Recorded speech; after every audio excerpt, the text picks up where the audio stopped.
In the 1880s, in the vast, frost-covered plains of rural Russia, lived an 11-year-old girl named Daria.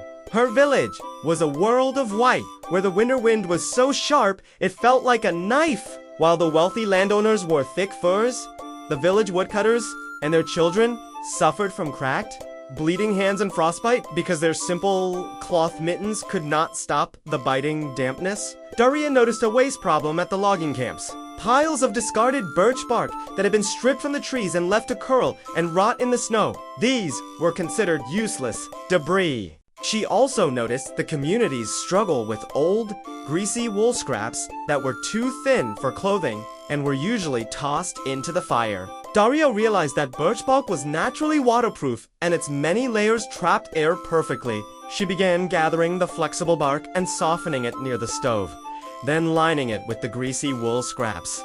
She stitched the bark into sturdy, layered tubes that fit over the villagers' mittens like a protective shell. She called her invention the bark shield. The bark blocked the freezing wind and moisture, while the oily wool trapped the natural heat of the hands. On the coldest morning of January, Daria gave her shields to the local wood. For the first time, they could work all day without losing feeling in their fingers.